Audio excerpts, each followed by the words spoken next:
नमस्कार दोस्तों, मैं विष्णु सिंह। आप देख रहे हैं खबर आसपास। मैट्रिक का रिजल्ट आ चुका है और रिजल्ट आने के बाद मधुबनी के विद्यार्थियों ने पूरे बिहार में एक कमाल कर दिया है और मधुबनी के बच्चों ने दिखा दिया है कि हम किसी भी जिले से पीछे। इसी क्रम में आज हम पहुंचे हैं मधुबनी जिला के अंतर्गत भटसिमर पंचायत के बसवानी गांव में, जहां पर आज जो हमारे साथ ये विद्यार्थी मौजूद है, इस विद्यार्थी ने मधुबनी का नाम रोशन कर दिया है और इस तरह के विद्यार्थियों ने इस तरह के मार्क लाए हैं। तो हमारे साथ जो विद्यार्थी है, हम उससे जानकारी लेना चाहेंगे और जानना चाहेंगे कि आखिर किस तरह से इतने अच्छे नंबर प्राप्त कर पाए और किस तरह से तैयारी कर रहे थे, क्या फैमिली सपोर्ट मिला, किस तरह का फैमिली बैकग्राउंड है, ये सारी बातें हम आज इनसे जानने वाले हैं। क्या नाम है आपका? मेरा नाम सत्यम कुमार चौरसिया है। मेरे पिताजी का नाम श्री सुरेंद्र कुमार चौरसिया। तो सत्यम, हमने सुना है कि आपको पटना भी बुलाया गया था। हाँ, 24 तारीख को कॉल आया था और 29 को गए थे वेरिफिकेशन में। रिजल्ट कब निकला है? 31 मार्च। और आपको 29 को बुलाया था। हाँ। यानी आपका रिजल्ट आपको पहले बता दिया गया था? नहीं, बिल्कुल नहीं। सिर्फ आपसे वेरिफिकेशन किया था। अच्छा, क्या क्या पूछा था आपसे? वहाँ वेरिफिकेशन के लिए राइटिंग टेस्ट किया गया था, स्पीकिंग टेस्ट हुआ था और 2-4 ऑब्जेक्टिव जो हर सब्जेक्ट में होता है उनसे कुछ क्वेश्चन किए गए थे। अच्छा, जिस प्रकार से इस समय ऑब्जेक्टिव क्वेश्चन की वैल्यू बढ़ गई है, क्या लगता है ऑब्जेक्टिव या सब्जेक्टिव किस चीज से नंबर ज्यादा आ रहे हैं? मार्क्स तो दोनों का मतलब 250 इनका भी है, 250 इनका भी है। तो मेरे ख्याल से है कि ऑब्जेक्टिव तो सॉलिड होता है, आप जितना याद करेंगे, जितना परफेक्ट बनाएंगे, उतना स्कोर फिक्स है कि उतना मिलेगा ही मिलेगा। और सब्जेक्टिव में 2-4 मार्क्स इधर उधर होने की चांसेस ज़्यादा होती है। तो ऑब्जेक्टिव पर अगर आप मेहनत करते हैं तो रिजल्ट को 4 चांद लगा देती है। अच्छा, आपकी तैयारी किस तरह से हुई? कितने घंटे पढ़ाई करते थे? मैं ज़्यादा नहीं, फिर भी 7 से 8 घंटा नॉर्मली हो जाता था। और सेल्फ स्टडी की बात करें तो 4-5 घंटे। आपके पिताजी क्या करते हैं? मेरे पिताजी मेला सब में खिलौना बेचते हैं और उन्हीं के द्वारा हमें पढ़ाते हैं। सबसे बड़ी बात हम आपको बता दें, अभी तक हम जिन विद्यार्थियों के पास गए हैं, सभी के पारिवारिक बैकग्राउंड के बारे में चर्चा की जाए तो किसी का भी पारिवारिक बैकग्राउंड इतना भव्य नहीं रहा। इनके पिताजी भी मेला में खिलौने बेचते हैं। इससे पहले हम जिनके पास पहुंचे थे वो भी लुधियाना में एक 10-12 हजार की नौकरी करते हैं। इससे पहले भी हम जिसके पास पहुंचे उनके पिता टेम्पो चलाते हैं। तो जो भी होनहार बच्चे हुए हैं, खासकर अभी जो हमारा जिनके साथ संपर्क हुआ है, हमने सभी उन बच्चों को देखा है कि वो एक साधारण परिवार से आते हैं और बहुत गरीबी से पढ़ाई कर रहे हैं। कितने भाई बहन हैं आप? हम 4, मतलब 2 भाई और 2 बहन हैं। कितने नंबर? आप कौन से नंबर पे हैं? मैं 3रे नंबर पर और मुझसे 2 बहन बड़ी हैं। तो उनकी शादी हो गई है? हाँ, एक का शादी है। तो किस परिवार को किस तरह की कठिनाई होती है? कारण है कि आपके पिताजी कोई इतना ज़्यादा पैसा नहीं कमाते होंगे और आपको उतना समय भी नहीं दे पाते होंगे। तो पढ़ाई किस तरह से हुई? सेल्फ स्टडी कैसे करते थे? सेल्फ स्टडी के लिए हम घर पे ही जितना टाइम मिलता था, अगर घर के कार्य घरेलू कार्य भी होते हैं तो घर में उनको भी देखना पड़ता है। और एग्ज़ाम टाइम में तो उनको मतलब छोड़ ही दिए थे लगभग, अभी एग्ज़ाम टाइम आ गया तो ये सब हम नहीं कर पाएंगे। इसीलिए सेल्फ स्टडी में उस समय बहुत ज़्यादा टाइम देते थे और सेल्फ स्टडी से खुद को डाउट क्लियरिंग भी होता है और कंसेप्ट भी सारा समझ में आ जाता है। अच्छा, खेलना कूदना घूमना फिरना ये आजकल के बच्चों को बहुत पसंद है। इसके अलावा मोबाइल चलाना, मोबाइल भी आजकल के बच्चों की पहली पसंद है। खाली समय में गेम खेलना, फेसबुक देखना, रील बनाना, ये सब, इंस्टाग्राम पर जाना, ये सब बहुत पसंद है। तो क्या आपको भी ये सब चीज़ पसंद रहे या आप इससे दूर रहे? मतलब मैं इन सब सोशल मीडिया का ज़्यादा उपयोग नहीं करता था और जितना भी उपयोग करता था उनका पॉजिटिव यूज करता था। जैसे यूट्यूब में यूज़ करता था, मतलब जितने भी कॉन्सेप्ट छूट रहे हैं मेरे एग्जाम टाइम में उनको कवर करने के लिए यूट्यूब एक अच्छा साधन होता है। कोई भी चैप्टर है तो उनका 1 शॉट देख लीजिए और आप सारा कॉन्सेप्ट उनका एक बार रिवीजन हो जाएगा। तो उसके लिए मैं यूट्यूब को यूज़ करता था। और अगर आपको लग रहा है कि सोशल मीडिया आपको डिस्ट्रैक्ट कर रहा है तो कृपया आप उनसे दूरी ही बनाए के रखें, क्योंकि अगर आप सफल होते हैं तो उनके पीछे ये सब बाधा हो सकती है। इसीलिए आप इन बाधाओं को दूर करने का प्रयास जरूर करें। तो देख सकते हैं, इनका भी यही कहना है कि ऐसा नहीं है कि इंटरनेट बहुत बुरा है और इंटरनेट का यूज विद्यार्थी को नहीं करना चाहिए। लेकिन कहीं ना कहीं सोशल मीडिया यदि आपको डिस्ट्रैक्ट कर रही है, सोशल मीडिया यदि आपका ध्यान भटका रही है, तो आपको सोशल मीडिया से दूर रहने की जरूरत है। क्योंकि कहीं ना कहीं नॉलेज के साथ साथ हमें पढ़ाई के ऊपर भी ध्यान काफी लगाना पड़ता है। तो जिस तरह से आजकल देख रहे हैं हम कि मोबाइल जो है वो हर बच्चे की डिमांड हो रही है, तो क्या बच्चों को मोबाइल दिया जाना चाहिए, नहीं दिया जाना चाहिए? एक वो मतलब मोबाइल देने की भी एक यही होती है, अगर आप समझदार बन गया तो आपको लगता है कि अब आपको यूज करना है, कोई कोई तो ऑनलाइन के लिए आप ले सकते हैं मोबाइल, वरना वैसे मतलब 10th क्लास के बाद ही ज़्यादातर फोन्स की यूज़ करना चाहिए। और अगर 10th में भी आप कर सकते हैं, वैसे ऑनलाइन क्लास करने के लिए आपको अगर ज़रूरत है तो आप उनका यूज़ कर सकते हैं, लेकिन यूज़ करना भी पॉजिटिव और निगेटिव दोनों पर डिपेंड करता है। आप जिस तरह से जो पॉजिटिव यूज़ करता है वो सफलता की ऊंचाइयों को छूता है, और जो निगेटिव यूज़ करता है वो रास्ते में ही भटक जाते हैं। अच्छा, अब आपके 10th में अच्छे मार्क्स आ चुके हैं, आप बिहार के टॉपर भी हैं, और 10 के अंदर यानी कि बिहार के जो टॉपर 10 विद्यार्थी है उसके अंदर आपका नाम आता है, तो क्या लगता है कि सरकार के द्वारा आपको कोई सहायता मिलेगी आगे पढ़ने के लिए, या कुछ आपको ऐसा कहा गया है, किस तरह से आगे पढ़ाई अपनी जारी रखेंगे आपको? अभी तक मुझे ऐसी कोई प्राइज या कुछ उपहार के तौर पर नहीं दिया गया है, फिर भी अगर बिहार बोर्ड जो फ्री कोचिंग स्कीम चला रही है उनके द्वारा अगर हेल्प मिल रहा है मुझे, तो मैं चाहूँगा कि उन्हें उनका लाभ प्राप्त जरूर करूँ। आगे और क्या भविष्य में आपकी प्लानिंग है? मेरे भविष्य में ये कि जेईई क्लियर करके IIT इंजीनियर बनना चाहता हूँ। इंजीनियर बनना चाहते हैं।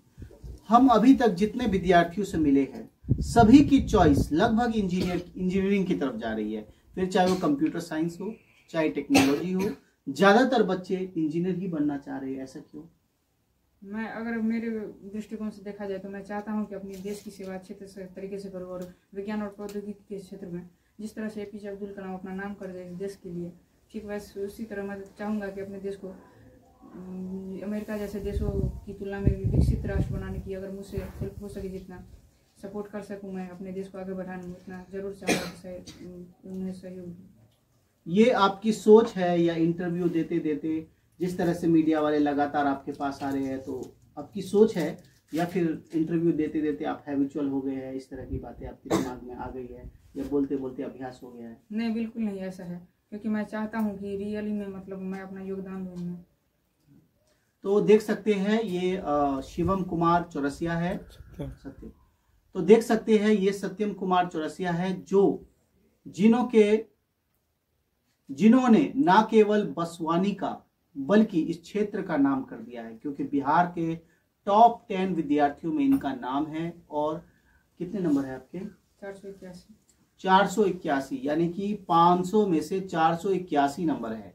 इससे पहले जब कभी स्टेट बोर्ड के इतने नंबर आते थे तो आश्चर्य होता था, क्योंकि पहले CBSE के बच्चों के ये अंक देखे जाते थे, परंतु आज बिहार के बच्चे इस तरह के अंक ला रहे हैं। बिहार की शिक्षा प्रणाली ऐसी हो चुकी है कि आज शिक्षा स्तर के कारण पढ़ाई के कहीं ना कहीं नंबर इतने अच्छे आ रहे हैं। पहले स्टेट बोर्ड में इतने नंबर लाना बहुत मुश्किल होता था, 60 से 70% भी अगर बच्चों के नंबर आ जाते थे तो वो काफी अपने आप को भाग्यशाली समझता था। लेकिन इस समय जो आपके नंबर आए लगभग कितने परसेंट है? 96.2। और कितने परसेंट नंबर आप उम्मीद कर रहे थे? 97% प्लस। 97+ % उम्मीद कर रहे थे। हाँ। क्या क्या गलती हो गई जिससे आपके नंबर कट गए? पहले तो मुझे प्रैक्टिकल में 2 मार्क्स कम मिले थे, और साथ ही मैथ में लगता था कि 100/100 आ जाएगा, फिर उनमें 2 मार्क्स कहीं ना कहीं हो सकता है गलती किए होंगे। तो देख सकते हैं मैथ में इनके 98 मार्क्स है, वहीं पर प्रैक्टिकल में भी 2 नंबर काटा गया है। अगर 4 नंबर हम कहते और बढ़ जाते इनके, तो हो सकता है कि इनकी जो 97% की जो सपना है वो पूरा हो जाता। लेकिन आप सोच सकते हैं कि 1 नंबर और 2 नंबर का कितना महत्व है। आज के समय में बच्चे नंबरों के खेल को नहीं समझ रहे हैं, लेकिन मैं आपको बता दूं कहीं ना कहीं पूरी दुनिया एक नंबर का ही खेल है, और अगर 1 नंबर से आप पिछड़ जाते हैं तो उसका कितना बड़ा फर्क पड़ता है वो पूछना चाहेंगे। जिस तरह से आप 1-2 नंबर से पिछड़ गए हैं, क्या दुख होता है कि 1-2 नंबर और होता तो और अच्छा रहता? हाँ, दुख तो होता है, फिर भी सोचते हैं कि जिंदगी भी बहुत बाकी है। अगर हमारे ऊपर टैलेंट है अगर, तो हम उन टैलेंट को अपनी दुनिया के सामने रख सकते हैं, प्रेजेंट कर सकते हैं। और बच्चों को क्या संदेश देना चाहेंगे आपके, खासकर दोस्तों को जो 9th में जाएंगे, आप 10th में जाएंगे, उनको क्या कहना चाहिए? उनको यह कहना चाहेंगे कि आप सेल्फ स्टडी अधिक से अधिक जितना हो सके करिए, और टीचर्स के द्वारा जो गाइडलाइंस दिए जाते हैं उनको फॉलो करिए। ये मुकाम पाना बहुत बड़ी बात नहीं है, अगर चाहे आप तो अपनी कड़ी मेहनत और सेल्फ डिसिप्लिन के साथ इसे प्राप्त कर सकते हैं। और चीज़ों को कॉन्सेप्ट समझने का प्रयास कीजिए, और जो चीज़ रटने वाली होती है तो उन्हें तो रटना ही पड़ेगा। फिर भी अगर जो जिनमें कॉन्सेप्ट लग रहा है, जिनमें लॉजिक लग रहा है, तो उन लॉजिक को समझने का प्रयास कीजिए ताकि वो आपके लॉन्ग टर्म मेमोरी में सेव हो जाए।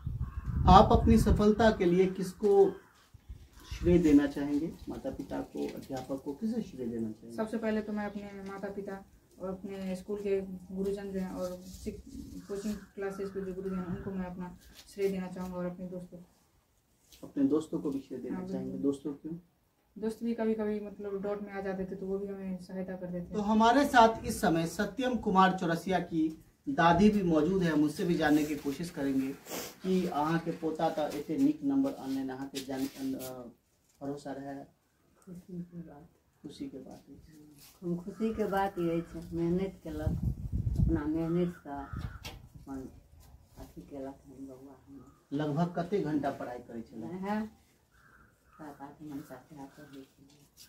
कहल जाइ छै बच्चा जब पढ़े छै तो बादाम खाइ छै, किशमिश खाइ छै, छुआरा खाइ छै, हॉर्लिक्स पिए छै तखने पढ़े छै। एहनो कोनो मान्यता छै त से सब किया करिए? हमर बचवा किछ नहीं खाइ छै, अपना मेहनत केलक, अपन मेहनत केलक, अपना मेहनत से ने मोबाइल में ने टीवी में ये सब में किछ नहीं, अपन पढ़ाई पर अपन मेहनत केलक। आ बच्चा सब जना घूमनाइ फिरनाइ मेला देखनाइ सब बड़ पसंद रहे छै, त अहाँ के पोता नहीं नहीं हमर पोता कतौ नहीं, मेला ठेला कतौ नहीं, सिर्फ घर से कतौ नहीं जाय छै, मेहनत करे छै अपन भगवान के प्रार्थना। मेहनत तो सब विद्यार्थी करे छै, हां लेकिन सब के तो एक समान नंबर नहीं आबि सकैया। त एहन की देखैत रहिए कि इनका बेसी नंबर एले? बेसी नंबर एले नंबर ओइ दिन एले तहन ने माने बौआ के पटना मंगल गेलै, नंबरो एले, पासो केलक। तब कतऽ गेल छलक, कतऽ गेल छलक परीक्षा दै लए बौआ? पटना।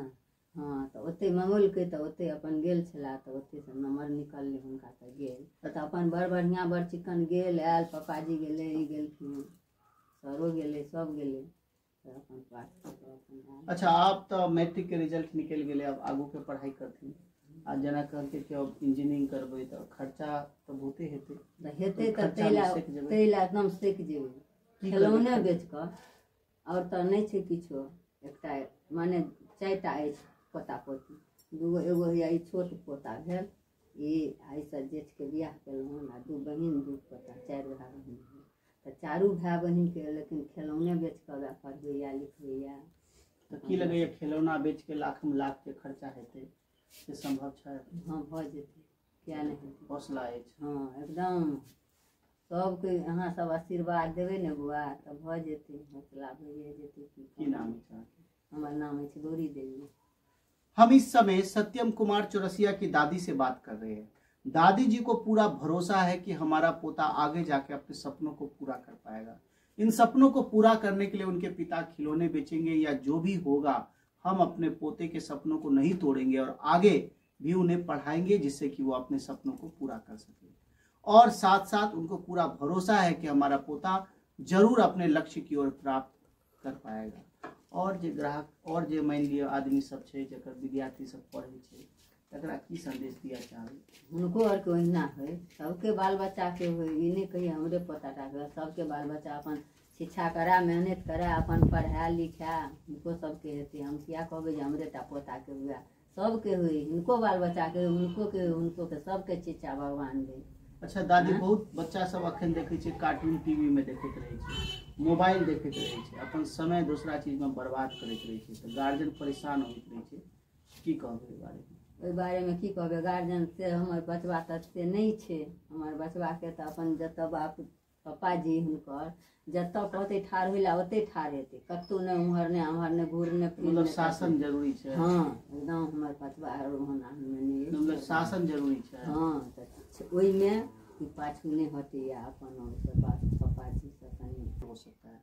इसको लेकर आज हम पहुंचे थे भटसिमर पंचायत के सत्यम कुमार, जहां पर हमारी बात सत्यम कुमार चौरसिया से हुई और काफ़ी चीज़ें हमने इनसे जानने की कोशिश की। इन्होंने काफ़ी चीज़ें कैमरे के सामने बताई भी, और जिनमें बहुत सारी ऐसी चीज़ें हैं जिनसे हमें एक प्रेरणा मिल सकती है, क्योंकि कहीं ना कहीं इनके जो मार्क्स है वो इनकी योग्यता को दिखा रहे हैं। हम उम्मीद करते हैं कि इनका भविष्य बहुत ज़्यादा प्रकाश में रहेगा और आगे